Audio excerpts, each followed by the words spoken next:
মৃত্যু এমন এক বাস্তবতা যার থেকে কেউ পলায়ন করতে পারবে না। সবাইকে তার স্বাদ গ্রহণ করতে হবে। পৃথিবী ধ্বংসের সময় কালো অন্ধকার সবকিছু ছেয়ে যাবে। আসমান জমিন পাহাড় পর্বত সবকিছু ভেঙে খান খান হয়ে যাবে। সাগরের জলাশয় শুকিয়ে যাবে। সেখান থেকে আগুনের লাভা বের হতে থাকবে।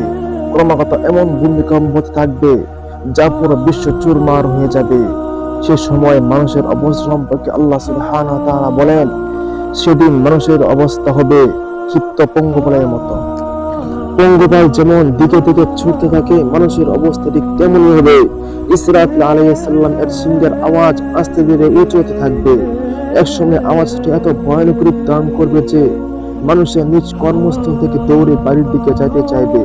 সবাই আপনজনের সঙ্গে মিলিত হওয়ার চেষ্টা করবে, কিন্তু সেই সুযোগ তাদেরকে দেওয়া হবে না। বিপদে আপদে পরস্পর জড়িয়ে থাকায় প্রাণকুলের স্বভাব, তাই পশুরা সব ভয়ে একত্রিত হয়ে যাবে।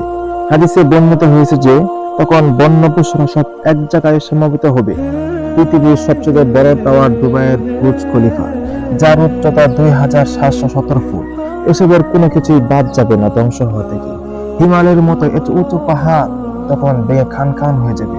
ইসরাফিল ফেরেশতা সিংহরা ফুৎকার দিবে এবং পৃথিবী ধ্বংস হয়ে যাবে।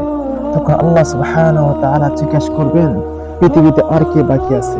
তখন বলবেন, ইসরাফিল, মিকাইল ও আরশ বহনকারী 4 ফেরেশতা। তখন তাদের জান কবজ করা হবে। আল্লাহ সুবহানাহু ওয়া তাআলা বলবেন, এখন আর কে বাকি আছে? তখন বলবেন, আপনি আর আমি বাকি আছি। তখন বলবেন, তুমি আমার মাখলুক, এখন তুমি মারা যাও। তখন আজরাইল আলাইহিস সালাম মারা যাবে।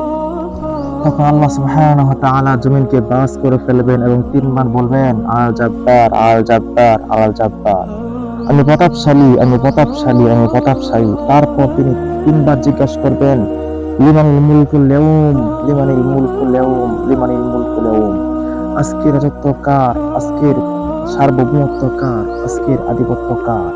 তখন জবাব দেওয়ার মতো কেউ